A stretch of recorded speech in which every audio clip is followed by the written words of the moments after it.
Hello there and welcome.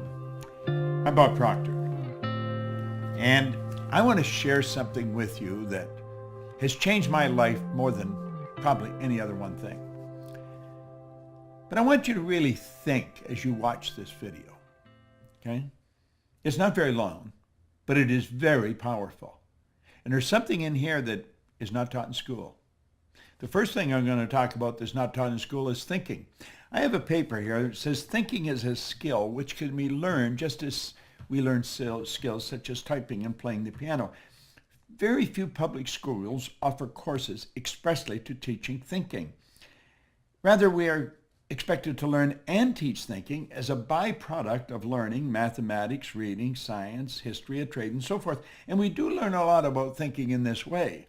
The trouble is we learn our thinking skills in bits and pieces, and we never put it together as an overall picture. If asked to describe what all is required in order to think effectively, most people would be at a loss to give a complete account.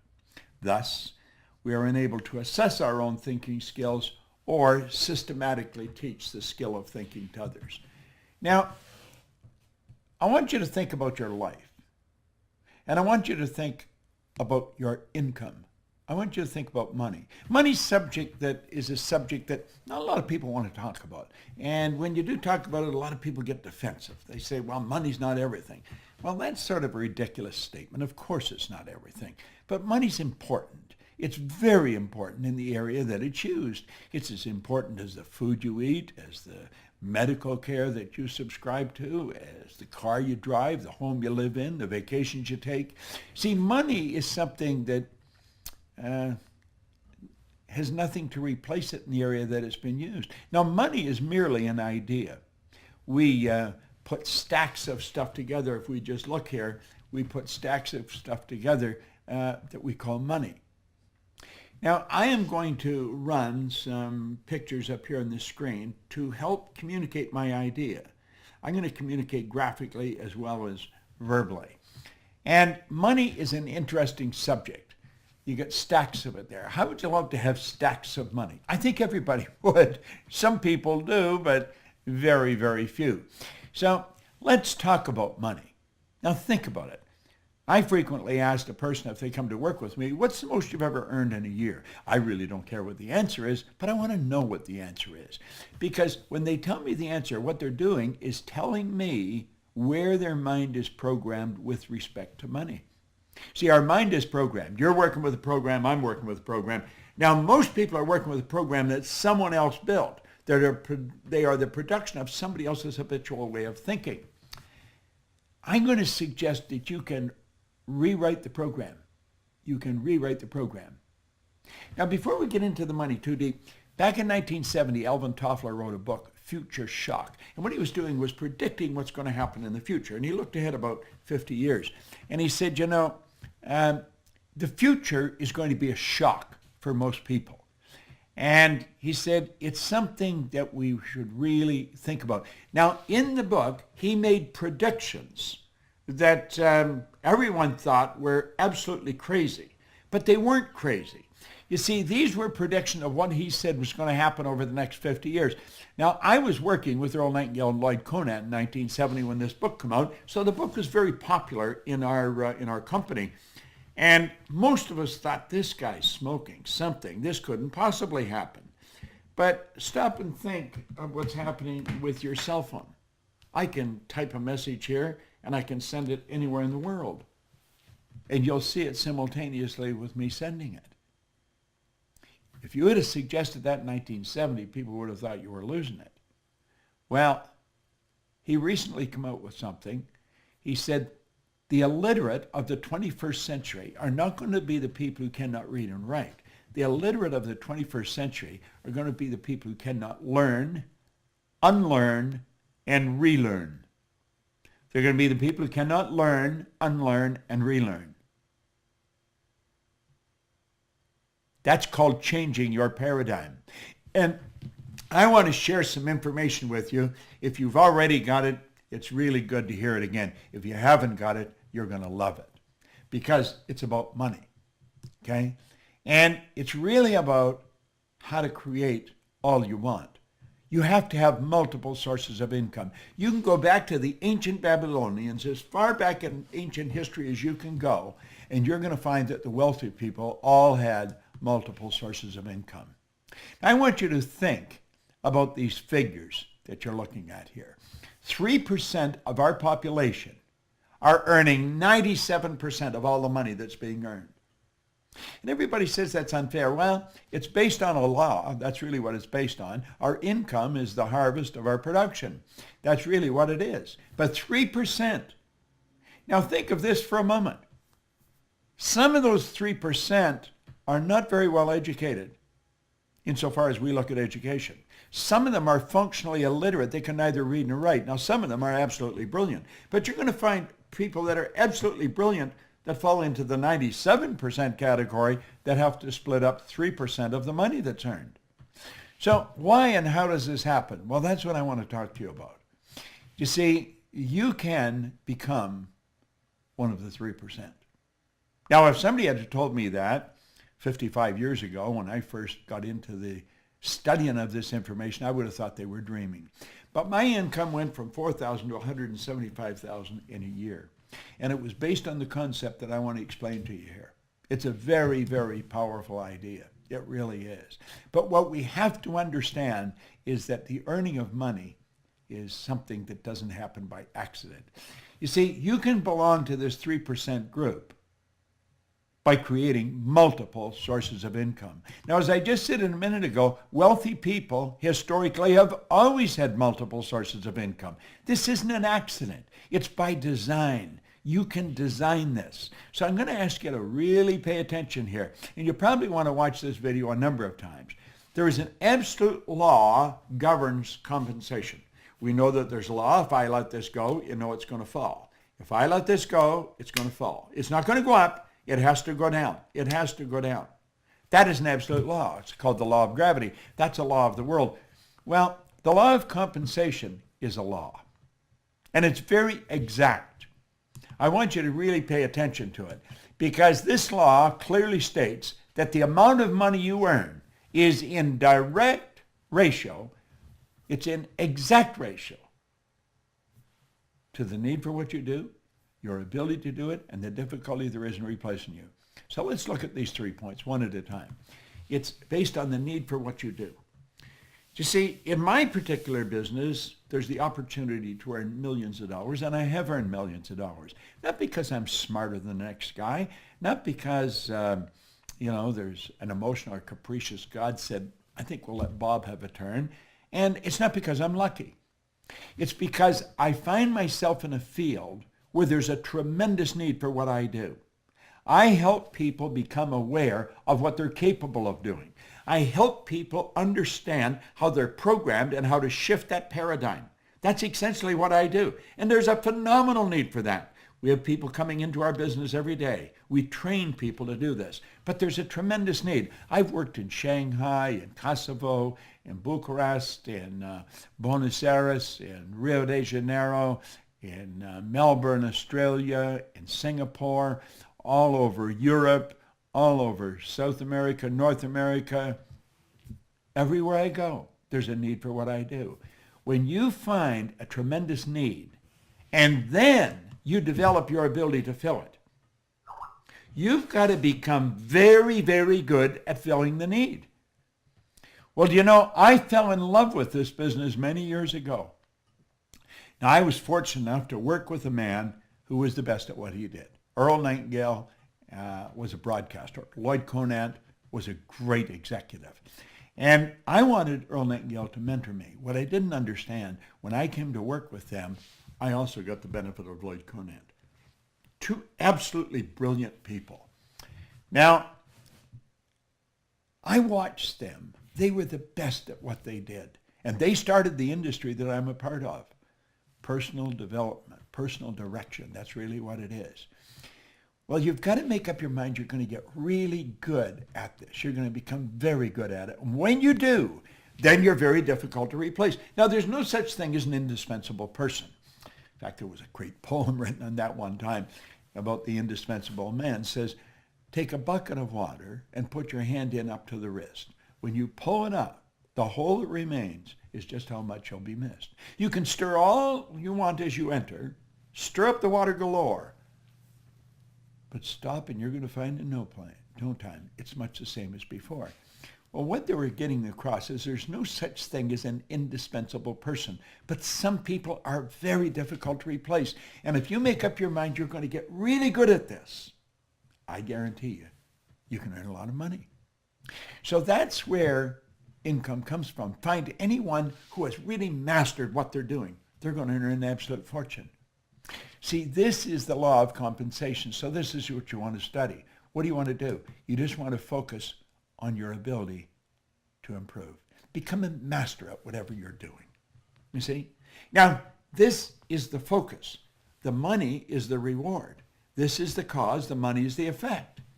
You see, you take care of the cause, the effect will always take care of itself.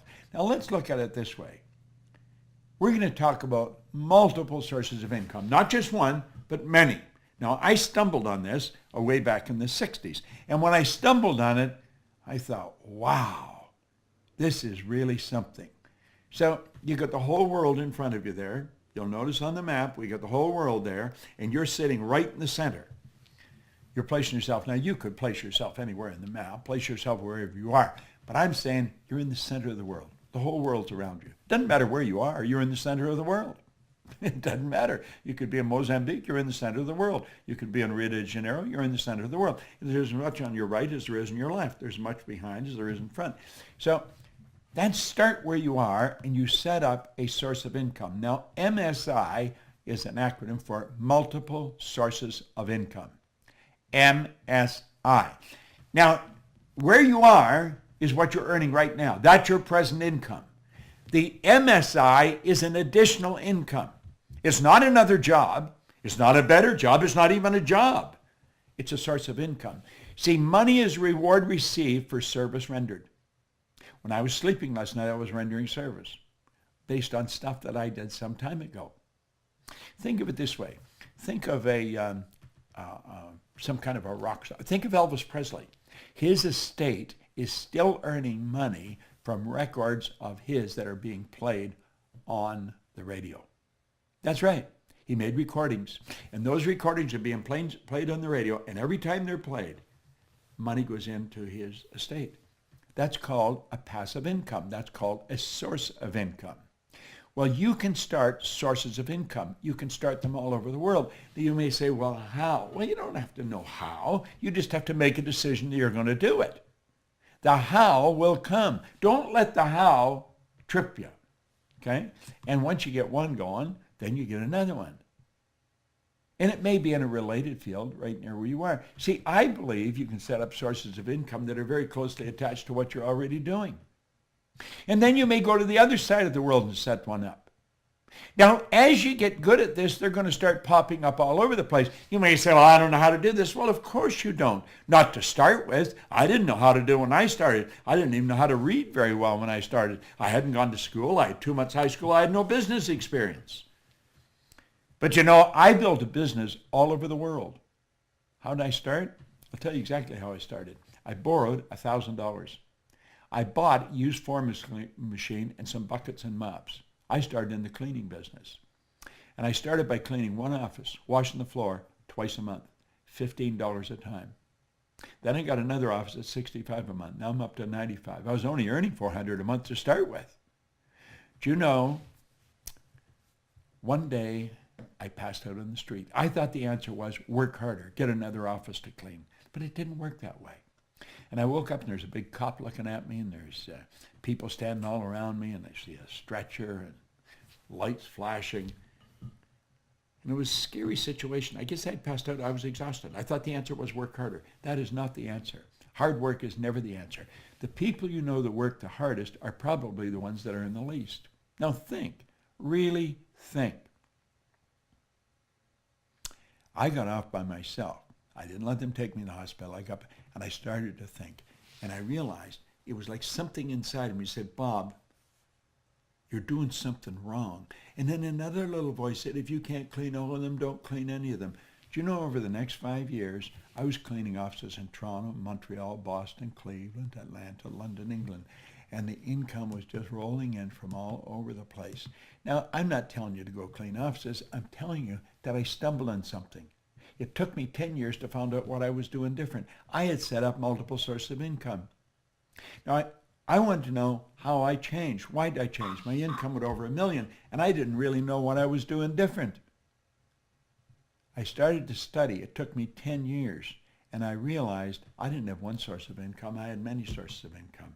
Now, as you set these up, you'll be asking, well, are they all the same size? Do you earn the same on all of them? No. Some of them won't even work. Some of them will die on you. There's so many ways of doing it. You could become a network marketer. You could become an online marketer. You could become an affiliate marketer. We have all kinds of affiliate marketers in our company. See, you want to make a decision that you are going to set up multiple sources of income. You don't have to know how. When you make the decision, you will start to attract how you're going to do it. Some of them will grow and some of them will die. But you know something? They all have one thing in common. They all flow into your bank. Some will be big and some will be small. It's absolutely phenomenal how this works. It all flows into your bank. Great idea. Just an absolutely beautiful idea. That's right. That's where it happens. Now, that's an affirmation I've been using for a long, long time. I am so happy and grateful now that money comes to me in increasing quantities through multiple sources on a continuous basis. Where did I get? I don't know where I got that. I probably got it from maybe Joseph Murphy's books or somebody of that. There's a great book, The Power of the Subconscious. You want to read it. I've got a great book. You can go to my website and get it. You Were Born Rich, and it's what I learned from 61 to 1984 when I wrote the book. But at any rate, you keep repeating a positive statement. I am so happy and grateful now that money comes to me in increasing quantities through multiple sources on a continuous basis. You see, when you stop and think about this, there are only 3 income earning strategies, just 3. I don't know which one you're using. You may be using them all. But there are 3. I call it 1, M1, M2, and M3. Now, we started out by saying only 3% of the people earn 97% of all the money. So the odds of your kids growing up to learn how to earn money is pretty slim. If you don't teach them, they probably won't get it because they're not going to get it in school. School does not teach us how to earn money. There's no place, they say, well, that's absurd. You go to work to earn money. No, you don't. That's not a good idea. You think you provide service to earn money. You can earn more money when you're sleeping than you can spend when you're awake once you get good at this. You see, I'm not only good at it, I'm good at teaching it. And so I figured if I put this together and put it out there on YouTube, you all start studying, you'll start thinking, wow. Now, if you're going to teach your children anything, you want to teach them this one because M3 is the only one that really works well, okay? Now, M1 is a good strategy. It's not a good strategy, but it's used by 96% of the population. Now, think about that for a moment. 96 out of every 100 people use this strategy, and it doesn't work. It's got a problem. It's called saturation. This is where people trade their time for money. Now, we all get the same amount of time. We get all there is. So it's what we do with our time that's really going to make the difference. Now, think about this. I mean, really think about this. 96% of the people are trading their time for money. It's a 9-to-5 syndrome. And you see, part of the old conditioning is save some money for your old age. Save for a rainy day. You save for a rainy day, I'll guarantee you're going to get a rainy day. But what do? We take a little bit of what we earn and we squirrel it away for what? For our old age or something. We do that at the expense of a life. We never drive the car we want. We don't live in the house we want. We don't take the vacations we want. Go into a clothes store. Walk into any clothes store. And I'll guarantee you the first thing you're looking at is the price tag. They're not looking for what they want. You know, the last thing you should ask for is, what's this cost? Because you've made a decision you're going to get it, so you have to know how much to pay for it. And don't try and knock them down. Pay what they ask. But do the same thing. Charge what you want, okay? Now, you see, trading time for money, there's a saturation. You run out of time. It's not a good strategy. Now, M2 is an excellent strategy, but it's only used by 3% of the population. You see, 3% of the population are following this strategy. It's where you invest money to earn money. Now, when you invest money to earn money, if you're good at it, you can earn some money. Some people are not good at it. They're working in the M1 strategy, and so they save a little bit and they get risky and they grow and they invest it. Bad investment, like that, they lose it all. Now they say, well, this isn't any good. I'm not going to do this anymore. Well, if you're really good at it, you can earn money there. But the M3 strategy is the one that you really want to focus on. It's used by 1% of the population. Now it spills over to about 3%, but 1% of the population earns 96%, 97% of all the money. What do they do that's different? They set up multiple sources of income. They multiply their time by setting up multiple sources of income. Now, if you really want to win in a big way, that's how you're going to do it. It's so basic and so simple. Well, you can learn more about it, but you want to study it. You want to study it. Money. Multiple sources of income. Boom, like that. MSIs. That's what the Proctor Gallagher Institute really focuses on, helping people understand how to set up MSIs. We teach people to train people to set up MSIs. You see, there's no end to what you can do. There's absolutely no end to what you can do. But you've got to decide what you're going to do. You want to take one of these things in your hand and sit down and write out how you want to live. And it doesn't matter what it costs. You write it down, and then you only think of how to do it. And you set up multiple sources. Now, let's suppose you have never touched a computer in your life, and you're going to learn how to use the computer, how to work with it. It's going to take you a while. And the strange thing about computers, when you learn something, it leads you into learning something else, and then you learn something else. It's sort of like an evolution that takes place in your mind as you start working. At least that's the way I found it, and most of the people I know. But when you first start, when I first started, I didn't even know how to turn it on. A guy named Rob taught me, and I'm sure that when he started to teach me, he thought, this guy's never going to learn how to use this thing. But he did learn how to use it, all right? Why? Because I made up my mind I was going to learn how to use it. Well, when you make up your mind that you're going to earn yourself a specific amount of money every year, and you might set that magic million. Anybody can learn how to earn $1 million. I believe I could teach anybody how to do that. There's a lot of people that can teach you how to do that. But you've got to decide you're going to do it. And if you don't decide you're going to do it, the odds of it happening are pretty slim. Now, is it going to happen overnight? No, nothing happens overnight like that. But over a period of time, let's say over 6 months, you're going to learn how to master this thing. You're going to learn how to set up MSIs. And after you learn how to do it, then you're going to start to learn how to multiply it. I read a story one time by U.S. Anderson. It came in a book. He told a story about he and a friend of his were in a nightclub, and there was guys spinning plates on the end of bamboo poles. You've probably seen it happen on television. And this guy had 18 plates spinning on the end of bamboo poles. And when the bamboo pole was bending over and just about, and you think the plate's going to, you say, get that pole. You think he goes over and he gets it going again. When they left the club, he says to his friend, wasn't it amazing how well he spun those 18 plates? And his friend says, what was amazing isn't how well he did it, but the fact that he did it at all. And Anderson said that started him thinking, how do you become an 18-plate spinner? He said, you learn to spin one plate. Learn to set up one MSI, and then 2. And maybe you'll become an 18-plate spinner yourself. MSIs. It's Bob Proctor.